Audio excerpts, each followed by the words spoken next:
আহলে হাদিসদের কিতাব ফাতাওয়া সানাইয়া, ফাতাওয়া সানাইয়ার মধ্যে আহলে হাদিসদের গুরু লিখতেছে যে মৃত্যু ব্যক্তির জন্য কোরআন তেলাওয়াত করলে জীবিত ব্যক্তিরা সেই তেলাওয়াতের সওয়াব মুর্দার কবরে যায়, মুর্দা উপকৃত হয়। জোরে বলেন সুবহানাল্লাহ। তাদেরই বাবার কিতাবে লেখা আছে। এখন যদি কোনো বাচ্চা বাপকে না মানে তাহলে কিছু করার আছে? জি, এখন কোন ছেলে যদি বাপকে না মানে তাহলে কিছু করার নাই। সুতরাং মৃত্যু ব্যক্তির নামে কোরআন তেলাওয়াত করা 100% জায়েজ আছে। জীবিত ব্যক্তি কোরআন তেলাওয়াত করবে, কোরআন তেলাওয়াতের যে সওয়াব আল্লাহ দান করবে সেই সওয়াব মৃত্যু ব্যক্তির নামে জীবিত ব্যক্তি ইসাল করবে, অর্থাৎ পাঠাবে। আল্লাহ তাবারাক ওয়া তাআলা তার সওয়াব মৃত্যু ব্যক্তিকে দান করবে। বলেন সুবহানাল্লাহ। ইমাম ইসমাইল হাক্কি রাহমাতুল্লাহ আলাইহি তাফসিরে রুহুল বায়ানের মধ্যে লিখছেন, যখন কোন ব্যক্তি নিজের পিতার নামে, মাতার নামে, আত্মীয় স্বজনের নামে, গ্রামবাসীর নামে ইসালে সওয়াব করে, কোনো ভালো কাজ করে তার সওয়াবটা পাঠিয়ে দেয় জিবরিল আলাইহিস সালাতু ওয়াস সালাম জান্নাতি নুরি প্লেটে, ওই সওয়াবকে নিয়ে মুর্দার কবরে উপস্থিত হয়ে যায়। মুর্দার কবরে উপস্থিত হওয়ার পরে বলে, এই মুর্দা তোমার অমুক ছেলে, অমুক মেয়ে, অমুক ভাই, অমুক বন্ধু, অমুক গ্রামবাসী, অমুক মাওলানা তোমার নামে সওয়াব পাঠিয়েছে। ওই মৃত্যু ব্যক্তি এমন খুশি হয় যেমন সাঁতার না জাননেওয়ালা ব্যক্তি যখন সমুদ্রতে ডুবে আর একজন ব্যক্তি তাকে উঠিয়ে বাঁচিয়ে নেয়, বাঁচার পরে যেমন খুশি হয়, মৃত্যু ব্যক্তির নামে ইসালে সওয়াব করলে সওয়াব পেয়ে মুর্দা সেই রকমই খুশি হয়ে যায়। জোরে বলেন সুবহানাল্লাহ। সুবহানাল্লাহ। এইবার একটা কথা হচ্ছে বাবা, এরা বলবে যে নিজে কোরআন তেলাওয়াত করো, ভাড়া করে লোক নিয়ে সালাব কি? জি বলে কি বলেন না? ওই যে ভাড়া করে লোক নিয়ে সালাব কি? তোমার বাপ মারা গেছে, তোমার মা মারা গেছে, তুমি কোরআন তেলাওয়াত করো, তোমার বউ করবে, তোমার বোন করবে, তোমার ভাই করবে, গ্রামের ভাড়া করা মৌলবি মুন্সি নিয়ে সালাব কি?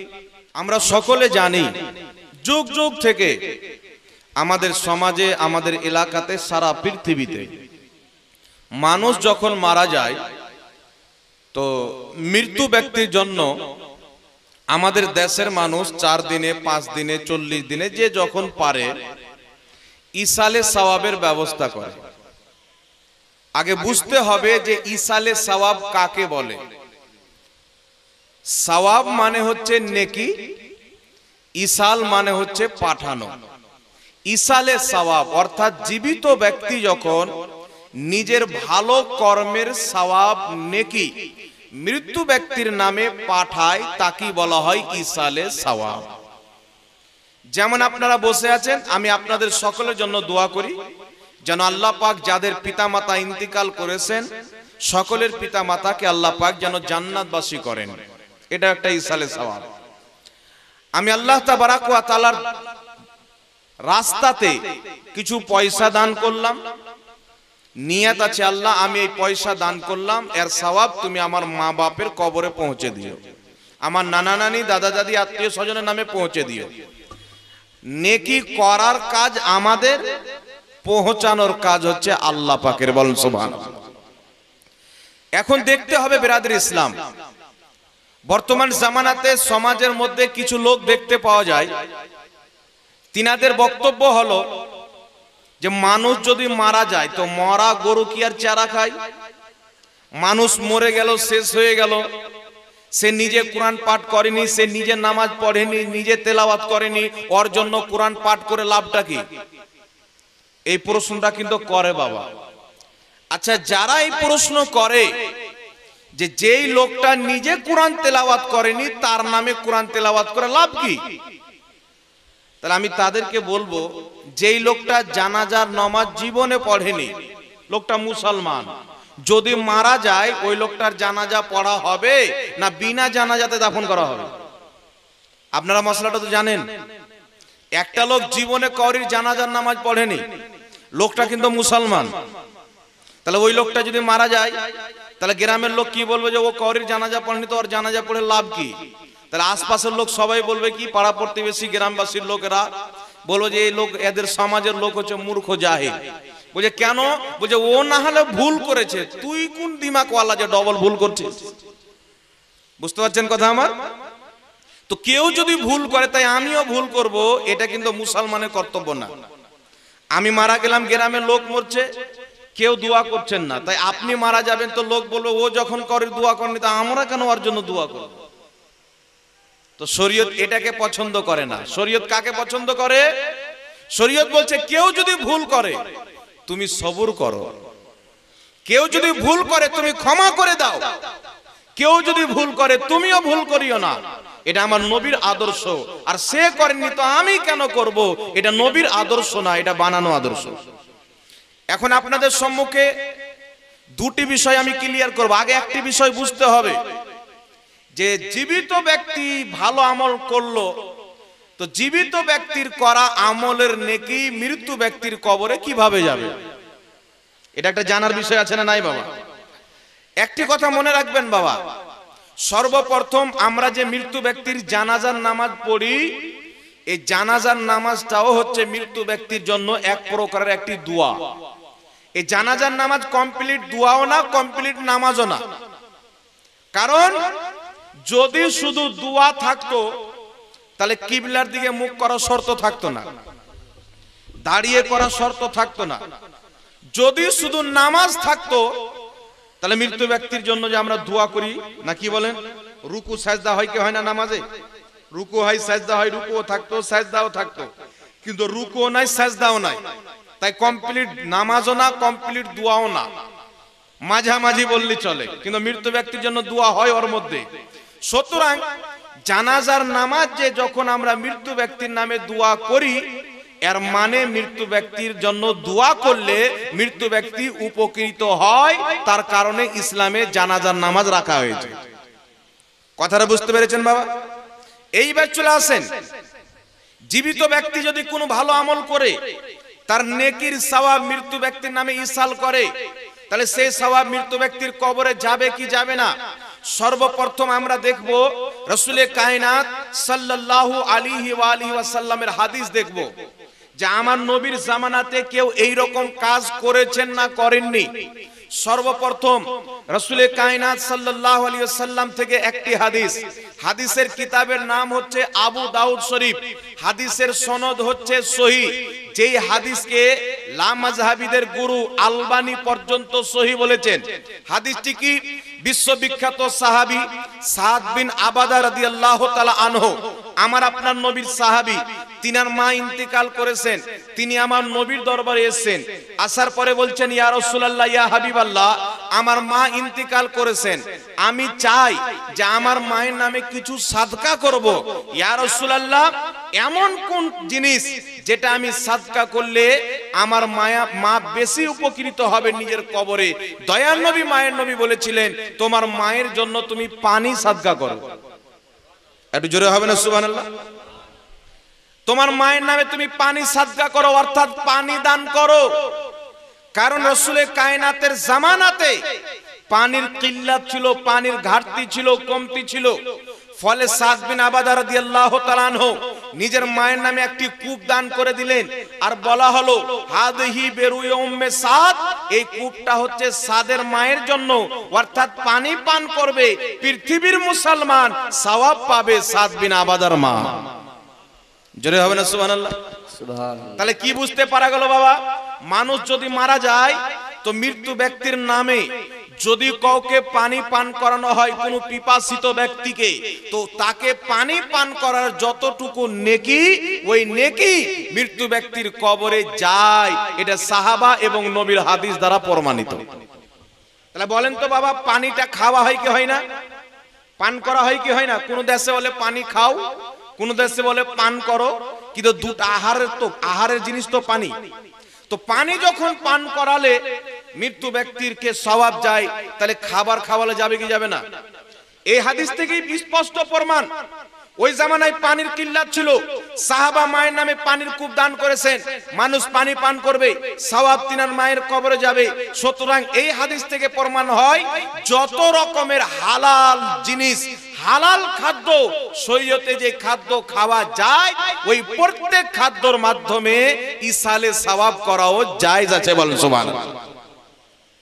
আপনি চাইলে খাবার খাওয়ান, ক্ষুধার্ত ব্যক্তিকে খাবার খাওয়ান, পিপাসিত ব্যক্তিকে পানি পান করান, আপনার উলঙ্গ ব্যক্তিকে কাপড় দান করেন, গরিব মিসকিন ব্যক্তিকে কাপড় পরান, যে কোনো নেকির কাজ আপনি করবেন, এই সমস্ত নেকির কাজ মৃত্যু ব্যক্তির নামে জীবিত ব্যক্তির করা নবীর হাদিস অনুযায়ী শরীয়তে 100% জায়েজ আছে। বলেন সুবহানাল্লাহ। এইবার চলে আসেন বিরাদর ইসলাম। এখন এলাকাতে কিছু মগজ মরা লোক বেরিয়েছে, যার ব্রেনে বুদ্ধি কম আছে, গোবর বেশি ভরা আছে। তারা বলবে সাহাবা পানি খাইয়েছিল, তো আমরাও পানি পান করাবো, খাবার কেন খাওয়াবো? এইরকম প্রশ্ন কিন্তু আপনাকে করবে। কিন্তু একটি কথা মনে রাখবেন, মশলা যখন আখাজ করবেন, একটি হয় দালালাতুন নাস, একটি হয় ইশারাতুন নাস, একটি হয় ইবারাতুন নাস, একটি হয় ইক্তেদাউন নাস।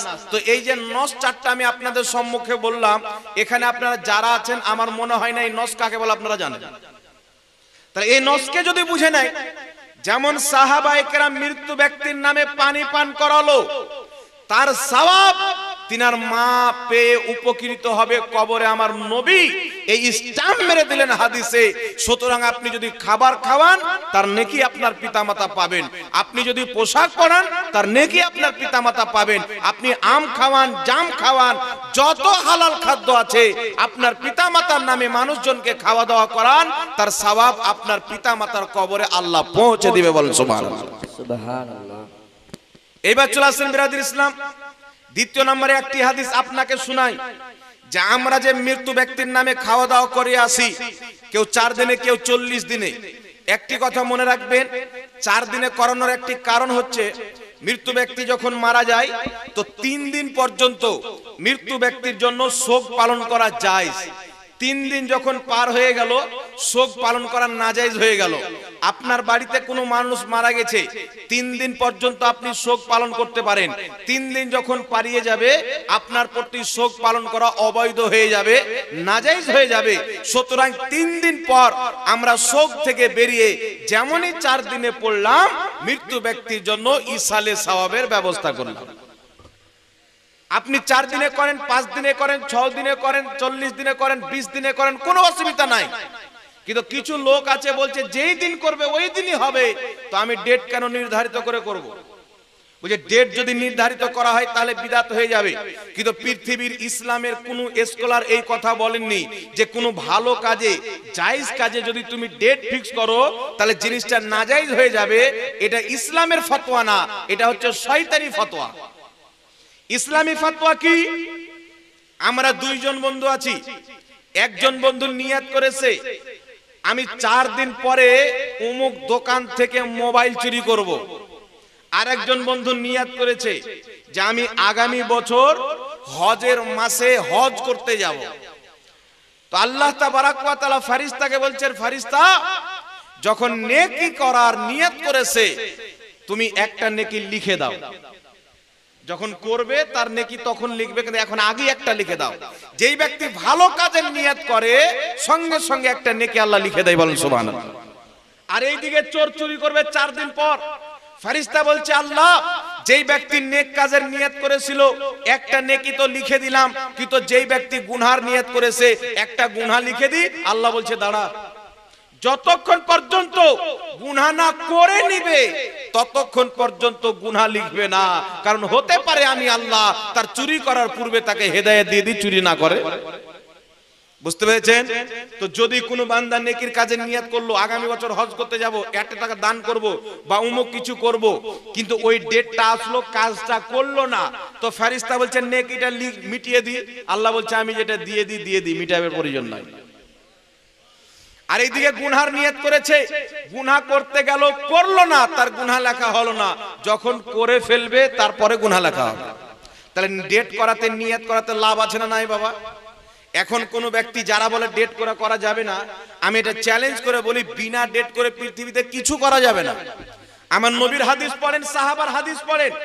আল্লাহর নবী সাল্লাল্লাহু আলাইহি সাল্লাম এবং সাহাবায়ে কেরাম নিজের জিন্দেগিতে কোনোদিন কোন মাদ্রাসার উন্নতি কল্পে জালসার ডেট ফিক্স করে, তারিখ ফিক্স করে করেননি। কোন জালসা তিনারা ডেট ফিক্স করে করেননি। তাহলে আজকে যারা বলে ডেট ফিক্স করে 40 করা যাবে না, চাহরম করা যাবে না, এই দাড়িওয়ালা শয়তানদের জালসা ডেট ফিক্স করে হয় কি হয় না? 1 মাস আগে হেমবেল ছাপাই কি ছাপাই না? তাহলে ওয়ার জুতা ওয়ার গালি পড়ে। তার জুতা তারই গালে পড়লো। তুমি যদি তোমার ফাতোয়াকে মানো, যেই ফাতোয়া তুমি দিয়েছো, তো ডেট করিও না, হঠাৎ করে জালসা লাগিয়ে দাও, না কোনো বক্তা আসবে না কোনো শ্রোতা যাবে না। কি বলেন বাবা? তাহলে বিনা ডেট করে কিছু হবে? আজকে যে এমএসডি সুন্নি মিডিয়ার চ্যানেলওয়ালা ভাই মায়না মিসালে সওয়াব করেছেন, হঠাৎ করে যদি আজকে করে দিতেন, কাউকে না বলতেন, আপনারা আসতেন। এখন যদি আপনাদেরকে দাওয়াত না দিত, কেউ এখানে খাবে না। বলো কেন দাওয়াত দিল না, খাবো না? তো প্রত্যেক জিনিসের বাবা একটা ডেট লাগে। আমাকে একজন খারাপ ভাষাতে জিজ্ঞাসা করেছিল যে 4 দিন 40 দিনের ডেট করে করলে ওই জিনিসটা হারাম হয়ে যায়। তা আমি বললাম, তোমার বাপ মায়ের বিয়েটা তো ডেট করে হয়েছিল, তাহলে বিয়েটা তো হারাম হবে। তাহলে তোমার বাপ মায়ের বিয়ে যদি হারাম হয়, তো তুমি তো হারামজাদা। তখন এইভাবে কাপড়ে মুখ ঢেকে পালাচ্ছে। আমরা ফাতোয়া চিন্তা ভাবনা করে দিও, এটা আল্লাহ আল্লাহ রসুলের শরীয়ত, এটা বাপের ঘরের জমিন না যে আমার যা ইচ্ছা তা জমিনে লাগিয়ে দিব। শরীয়তের ফাতোয়া ওই ব্যক্তি দিবে যেই ব্যক্তি ফাতোয়া দেওয়ার যোগ্যতা মাদ্রাসাতে পড়ে অর্জন করেছে। না কোনো ডক্টরের জন্য, কোনো মাস্টারের জন্য, কোনো ইঞ্জিনিয়ারের জন্য, কোনো প্রফেসরের জন্য। তাদের জন্য ফাতোয়া দেওয়া ইসলামী শরীয়তে হারাম। কারণ তারা যদি ফাতোয়া দেয়, নিজে অজ্ঞ অপরও অজ্ঞ, তাকে যখন জিজ্ঞাসা করবে জানে না, ফাট করে ফাতোয়া দিবে, নিজেও পথভ্রষ্ট হবে, অপরকেও পথভ্রষ্ট করবে। এইবার চলে আসেন বিরাদর ইসলাম, আপনাদের সম্মুখে একটি হাদিস পড়তে চাই যে আমাদের সমাজে, পৃথিবীতে যুগ যুগ থেকে মানুষ যখন মারা যায়, 4 দিন পর হোক, 5 দিন পর হোক, 40 দিন পর হোক, 20 দিন পর হোক, মানুষের যখন সুবিধা হয়, মানুষ নিজের পিতামাতা আত্মীয় স্বজনের নামে খাওয়া দাওয়ার ব্যবস্থা করে, কোরআন তেলাওয়াতের ব্যবস্থা করে, কলমা খানির ব্যবস্থা করে। এখন আপনাদের সম্মুখে একটি মাসআলা ক্লিয়ার করে দিই, আমরা যে মানুষের নামে খাওয়া দাওয়া করাই, এটা কি সাহাবা থেকে এসেছে, নবী থেকে এসেছে, না আমরা নতুন তৈরি করেছি? তো এই বিষয়ে একটি সহিহ হাদিস শুনে নেন। 950 বছর পূর্বের লেখা কিতাব হিলিয়াতুল আউলিয়া, ইমাম আবু নঈম আসবাহানী রাহমাতুল্লাহ আলাইহি, এই কিতাবের মধ্যে সহিহ সনদে হাদিস নিয়েছেন ইমাম জালালউদ্দিন সিউতি রাহমাতুল্লাহ আলাইহি নিজের কিতাব আল হাবিলিল ফাতাওয়ার 230 পৃষ্ঠার মধ্যে সহিহ সনদে হাদিস নিয়েছেন। হাদিসটি উল্লেখ করে বলেছেন ওয়া রিজালুহু রিজালুস সহিহ, এই হাদিসের প্রত্যেকটা বর্ণনাকারী সহিহ। তিনি বলছেন সাহাবায়ে কেরামের জামানায় এবং তাবেঈনদের জামানায় যখন কোনো মানুষ মারা যেত, তিনি বলছেন সাহাবায়ে কেরাম ফাকানু ইস্তাহিবুনা আইয়াতামা আনহুম তিলকাল আইয়াম, সাহাবায়ে কেরাম ওই মৃত্যু ব্যক্তির জন্য 7 দিন পর্যন্ত মানুষকে খাওয়া দাওয়া করাতেন। জোরে বলেন সুবহানাল্লাহ। সুবহানাল্লাহ। কতদিন পর্যন্ত খাওয়া দাওয়া করাতেন? সাহাবায়ে কেরাম এবং তাবেঈনগণ 7 দিন পর্যন্ত মৃত্যু ব্যক্তির নামে মানুষকে খাওয়া দাওয়া করাতেন। এখন যদি কোনো গাঁজাখোর গাধা যদি এসে বলে মৃত্যু ব্যক্তির নামে খাওয়া দাওয়া করানো হারাম, ওই খাবার খাওয়াও হারাম, তাহলে সে সাহাবার দিন মানলো না ইহুদির দিন মানলো? কার দিন মানলো? ইহুদির দিন মানলো। যেই মৌলবি বলছে 40-এ 4 খাওয়া দাওয়া করা হারাম, ওই মৌলবি ফাতোয়া দিচ্ছে যত রকমের পশু পাখি জীবজন্তুর মাংস খাওয়া হালাল, ওই সমস্ত পশু পাখির পেশাব এবং পাখানাও হালাল। আচ্ছা বলেন তো বাবা, মুরগির মাংস খাওয়া জায়েজ না না জায়েজ? জি। তো এই যে কিছু আহলে হাদিস নামের লোক বের হয়নি, লেডিস নামাজি, এরা বলে যত রকমের জানোয়ার আছে, এদের কিতাব হাদিয়াতুল মাহদি, এদের বড় ইমাম ওয়াহিদুজ্জামান লিখেছে এই কিতাবের মধ্যে যে গরু, ছাগল, পশু পাখি, যত রকমের পশু যাদের মাংস খাওয়া হালাল, তাদের পাখানাও হালাল, তাদের পেশাবও হালাল। তাহলে বলেন তো বাবা, মুরগির মাংস খাওয়া হালাল না হারাম? তাহলে মুরগির মাংস আমরা খাবো, পাখানাটাও ওরা খাবে, নাকি বলেন? মাংস আমরা খাবো, পেশাবটাও ওরা খাবে। সুতরাং যেই ব্যক্তি সাহাবায়ে কেরাম যে খাবার মৃত্যু ব্যক্তির নামে করিয়েছেন, খেয়েছেন, ওই খাবারকে হারাম বলবে, ওদের জন্য গু খাওয়াটাই যথেষ্ট, ওটাই ঠিক। হালাল খাবার ওদের জন্য হালাল না। তাই বিরাদর ইসলাম, সাহাবায়ে কেরাম মৃত্যু ব্যক্তির নামে তাবেঈনগণ 7 দিন পর্যন্ত খাওয়া দাওয়া করেছেন মানুষজনকে। তাহলে আমরা খাওয়া দাওয়া করাতে পারি কি পারি না? তার কারণে এটা যুগ যুগ থেকে চলেছেন, হঠাৎ করে কেউ তৈরি করে দেননি। নবী পাক সাল্লাল্লাহু আলাইহি সাল্লামের সাহাবার জামানা থেকে, এমন কি যে নবীর জামানাতেও সাহাবায়ে কেরাম মৃত্যু ব্যক্তির নামে পানি পান করেছেন, কূপ দান করেছেন। এই সমস্ত হাদিসকে সামনে রেখে যুগ যুগ থেকে মুসলমান পিতার নামে, মাতার নামে 4 দিনে হোক, 40 দিনে হোক, বছরে হোক, মা বাপের নামে মানুষকে খাওয়া দাওয়া করায়, তার কবরে নেকি পাঠায়। জোরে বল সুবহানাল্লাহ। সুবহানাল্লাহ। কিছু বক্তা বেরিয়েছে, আপনার বর্তমানের দিকে একটা পোল্ট্রি মুরগি বক্তা আছে, জি, এ বলছে এতই যে মৃত্যু ব্যক্তির নামে খাওয়া দাওয়া করা হারাম। আরেক জালসাতে বলছে যে যদি খাওয়া দাওয়ার এত ইচ্ছা থাকে আমার মাদ্রাসাতে দিয়ে দিবে। এক জালসায় বলছে মানুষকে খাওয়া দাওয়া করানো হারাম, আরেক জায়গায় বলছে আমার জালসা আমার মাদ্রাসাতে দিয়ে দিবে। তাহলে মানুষকে যদি খাওয়া দাওয়া করানো হারাম হয়, তাহলে ওর মাদ্রাসায় কি কুত্তা বিল্লি পড়াশোনা করে? জি, এদের চরিত্র এরা হলো মুনাফিক, এদেরকে চিনেন। এরা যতই হারাম বলুক, ডাকিয়েন ভাদর মাসের কুত্তার মতন খাবে, মানুষের মতন খাবে না। হারাম বলবে, দাওয়াত দেন কুকুরের মতন খাবে। আপনাদের ওই পাড়ার একটা বাড়িতে এসেছিলাম আমি, মিলাদে 40 মিলাদ ছিল। তো দেখছি ওই জালি টুপিওয়ালা মৌলবীগুলো এসে আগে বসেছে আর খাচ্ছে, আর এমন ভাবে খাচ্ছে যেমন মরা গরু মরে গেলে কুকুর টেনে টেনে খায় না, ওই রকম খাচ্ছে। তুই হারাম বলছিস তো খাচ্ছিস কেন? লজ্জা লাগে না? হারাম বলবো তো খাবো কেন? এটা তো মুনাফিকের চরিত্র। তাহলে সুন্নাত ওয়াল জামাত এদের মধ্যে মুনাফিকই না, সাহাবায়ে কেরাম মৃত্যু ব্যক্তির নামে খাইয়েছে, খাওয়াচ্ছেন। আমরা কিয়ামত পর্যন্ত নিজেও খাবো, মানুষকেও খাওয়াবো। বল সুবহানাল্লাহ। সুবহানাল্লাহ। যদি সাহাবায়ে কেরাম বিদাতি থাকে তো আমরাও বিদাতি, যদি সাহাবায়ে কেরাম মুসলমান থাকে তো আমরাও মুসলমান, না কি বলেন? তো সাহাবায়ে কেরামের চাইতে বড় মুসলমান কেউ আছে? জি, একজন ব্যক্তি আমাকে প্রশ্ন করেছে, মোবাইলে লিখে পাঠিয়েছে, হুজুর হযরতে মা ফাতেমা ইন্তেকাল করেছেন, তো হযরতে আলী কি 40 চাহরম করেছেন? আবু হানিফা করেছেন, ইমাম শাফি করেছেন, ইমাম আহমদ বিন হাম্বল করেছেন, তারপরে ইমাম মালিক করেছেন। মানে কয়েকজন ইমামের নাম গনিয়ে বলছে ইনারা কি মানুষ মারা গেলে ইনারা কি খাওয়া দাওয়া করিয়েছেন? তো আমি ওকে এই হাদিসটা দিলাম যে সাহাবায়ে কেরাম 7 দিন পর্যন্ত খাওয়া দাওয়া করিয়েছেন। বলছে ইনারা করিয়েছেন কিনা নাম নিয়ে বলেন। তা আমি বললাম আচ্ছা বলো তো হযরতে আলী সাহাবী না সাহাবী না? বলেন তো আপনারা, সাহাবী না সাহাবী না? তো হাদিসে এসেছে সাহাবায়ে কেরাম খাইয়েছেন। সমস্ত সাহাবীর আমল করা দরকার নাই, একজন সাহাবী যদি আমল করে নেয় ওটা কিয়ামত পর্যন্ত সুন্নাতে সাহাবা হয়ে যায়। বুঝতে পেরেছেন কথা? এইবার আচ্ছা বলেন তো বাবা, সাদ বিন আবাদা রাদিয়াল্লাহু তাআলা আনহু ইনি সাহাবী, উনার মা হচ্ছেন সাহাবিয়া, উনার মা মহিলা সাহাবী আর উনি হচ্ছেন জেন্টস সাহাবী। তাহলে সাহাবিয়া তো অলরেডি জান্নাতি, যে নবী পাককে ঈমানের চোখে দেখলেন, ঈমানের চোখে ইন্তিকাল করলেন, ঈমানের শহীদ, উনি হচ্ছেন জান্নাতি। তাহলে সাদ বিন আবাদার মা তো জান্নাতি, উনার নামে ইসালে সাওয়াবের প্রয়োজন কি ছিল? তো সাদ বিন আবাদা এই জন্য করেছেন যে কিয়ামত পর্যন্ত যে মুসলমান হবে সবাই তো আমরা সাহাবীর মতন জান্নাতি হয়ে যাবে না, কেউ গুনাহগার হবে, কেউ বদকার হবে, কেউ শিরকার হবে। তো আমি ওই মৃত্যু ব্যক্তির জন্য ইসালে সাওয়াব করার নবী পাকের কাছে অনুমতি নিয়ে একটা রাস্তা বের করে দিলাম যে যখন তোমাদের মা মারা যাবে, বাপ মারা যাবে, আত্মীয় স্বজন মারা যাবে, আমার মতন মা বাপের নামে পানি পান করাবে, খাবার খাওয়াবে। বল সুবহানাল্লাহ। সুবহানাল্লাহ। এইবার চলে আসেন বিরাদর ইসলাম, মৃত্যু ব্যক্তির নামে কোরআন তেলাওয়াত করা যাবে কি যাবে না?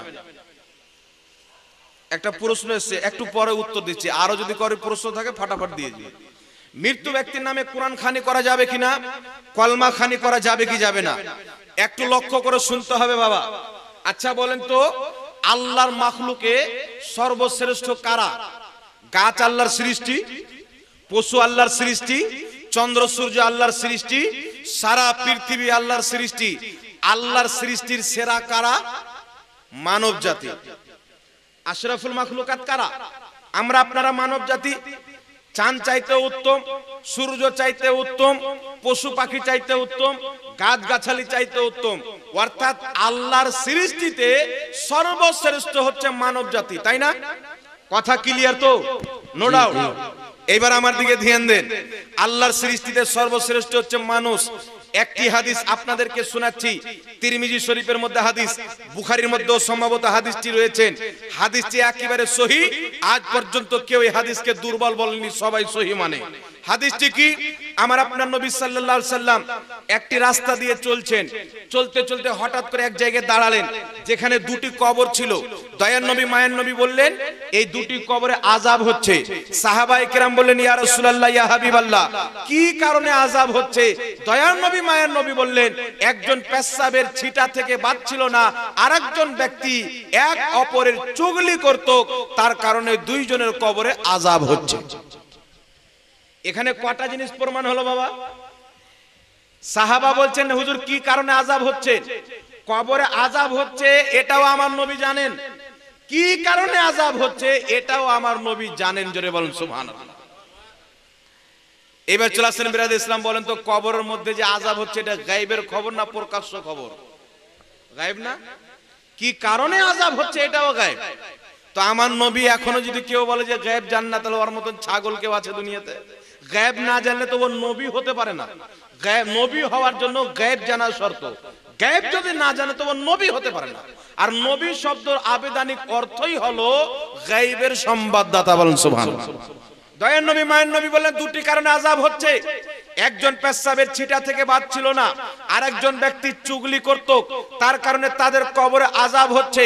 রাসূলে কায়নাত বলছেন, সাহাবী একটি খেজুরের ডানা নিয়ে এসো। সাহাবী খেজুরের ডানা নিয়ে আসলেন।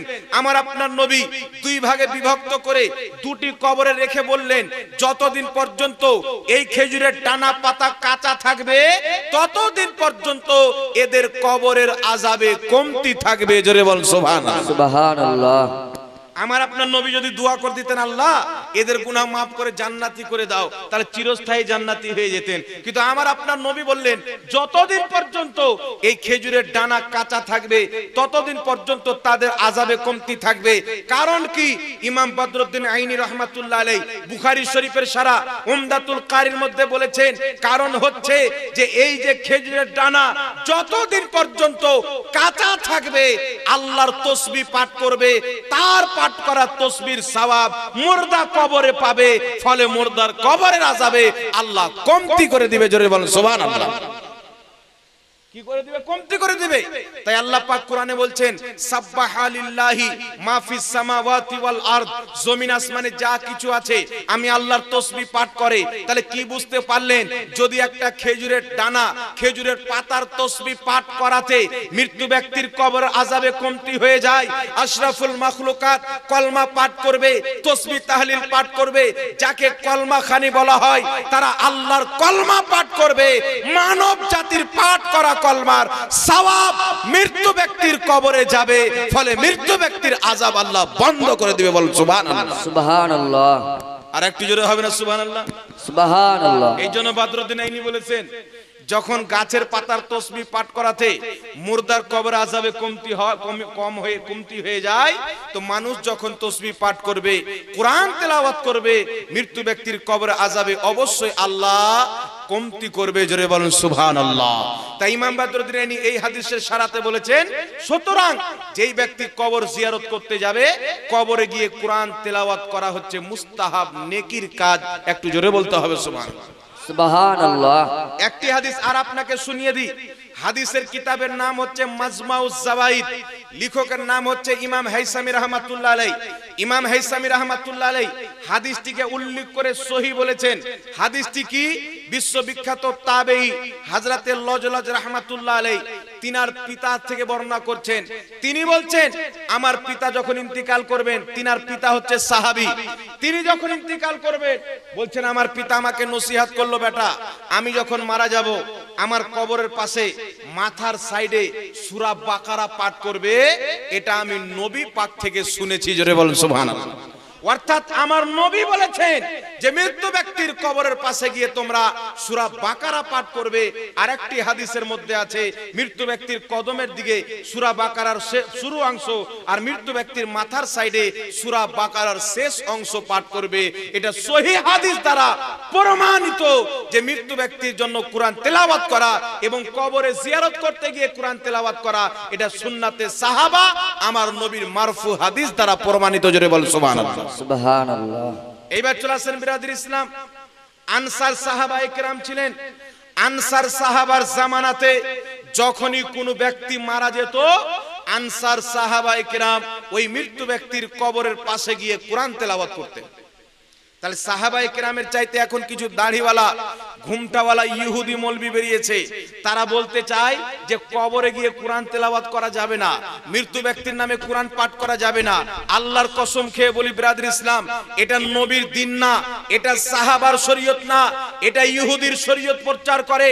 কিন্তু নবীর শরীয়ত হচ্ছে, সাহাবার শরীয়ত হচ্ছে মৃত্যু ব্যক্তির কবরস্থানে গিয়ে কোরআন তেলাওয়াত করা যায়, মৃত্যু ব্যক্তির জন্য বাড়িতে কোরআন তেলাওয়াত করা জায়েজ আছে। জোরে বলুন সুবহানাল্লাহ।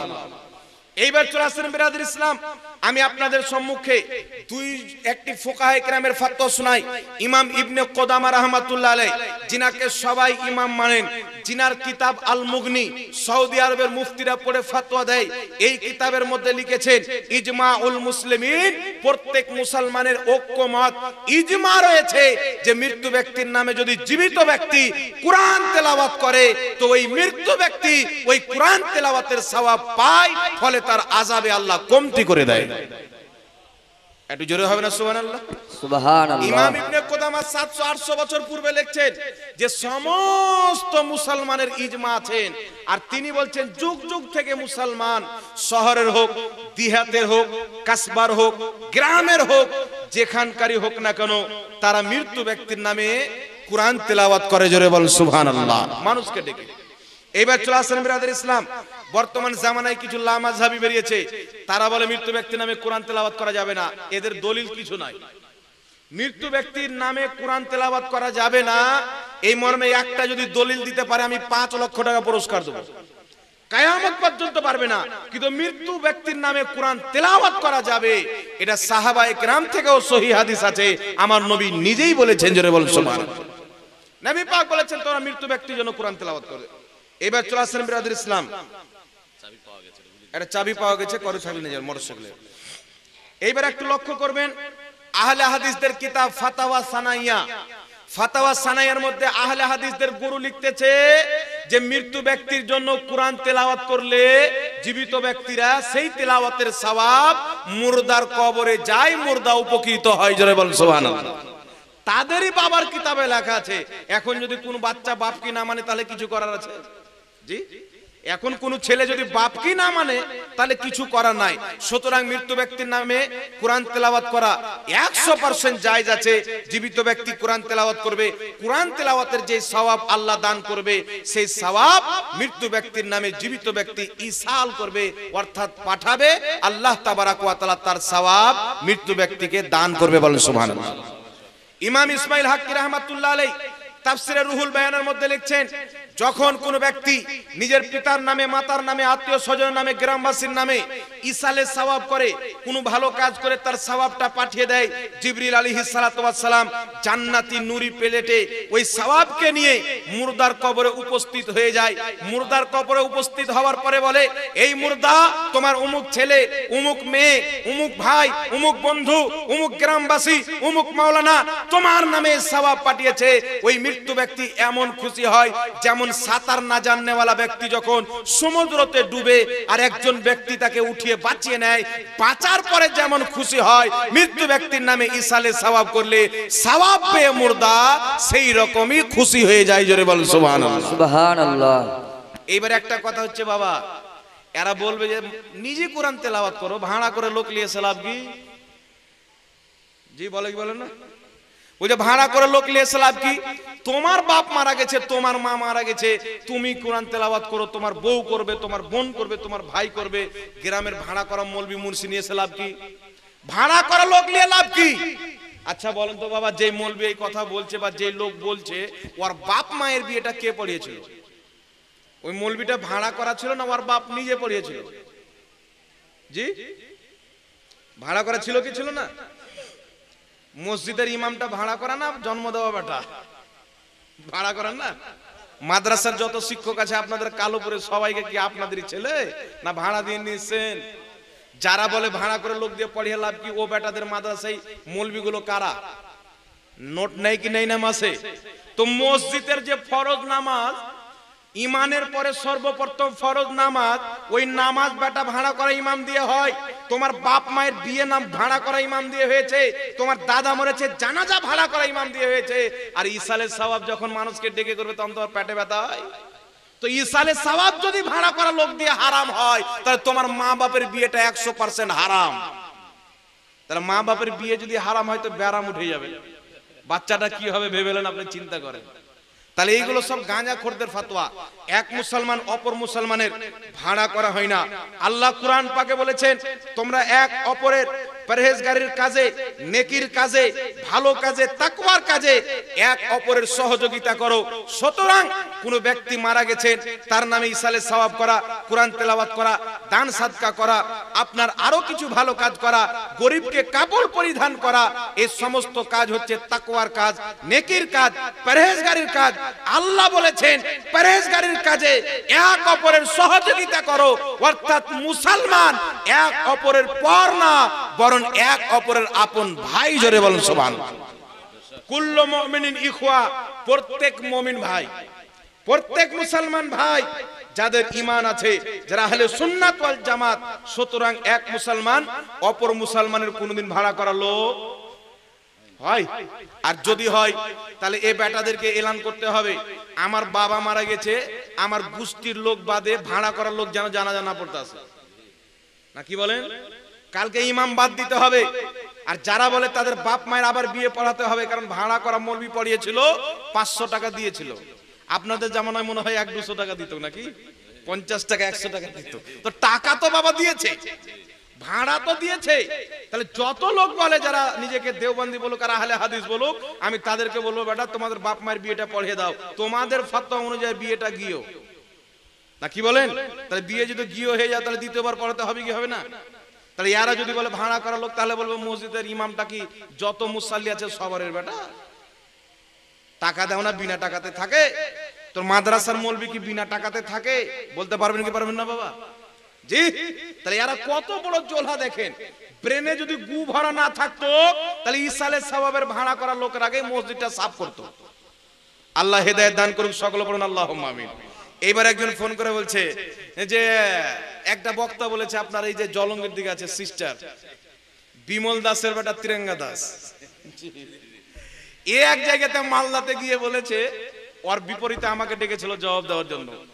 মালদাতে গিয়ে এক জায়গায় বক্তব্য দিচ্ছে যে আমাদের দেশের যুগ যুগ থেকে হিন্দুদের কেউ যদি মারা যায়, তারা মাংস ভাত করে, মিষ্টি করে, দই করে, পোলাও করে। সেইগুলো থেকে শিখে শিখে আমরা 40 আছে আরম্ভ করতে আরম্ভ করি। তো আমি ওকে একটা উত্তর দিয়েছিলাম, এইগুলো লোকের জন্য আমার উত্তর হচ্ছে যে আবু লাহাব যখন মরেছিল 40 আছে আরম্ভ হয়নি। আবু জেহেল মরেছে, ইসালে সওয়াব হয়নি।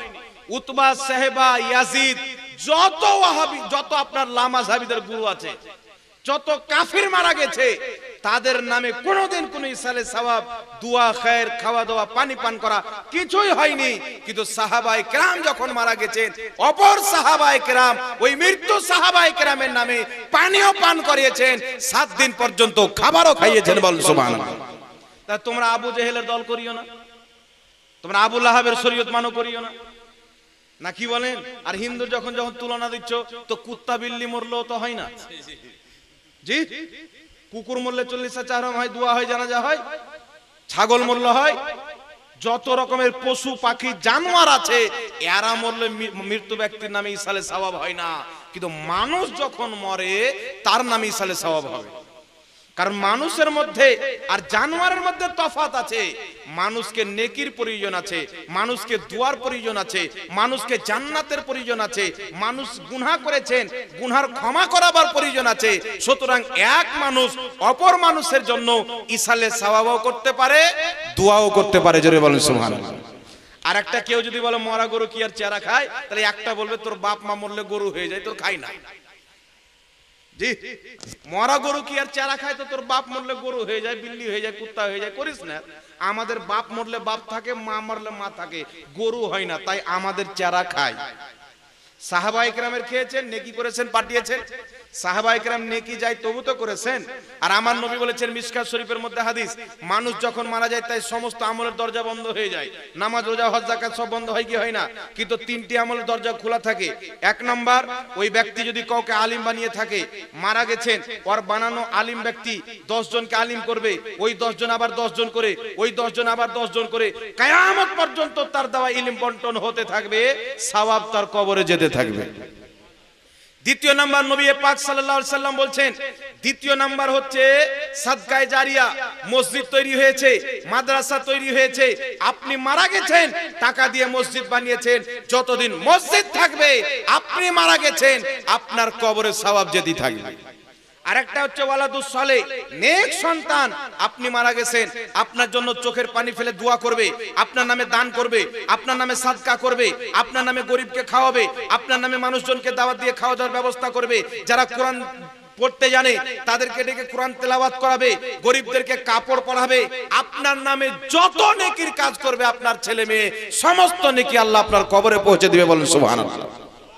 তার কারণে মৃত্যু ব্যক্তির নামে সওয়াব চাই। আল্লাহ পাক বুঝার তৌফিক দান করুক, সকলে বলুন আল্লাহুম্মা আমিন।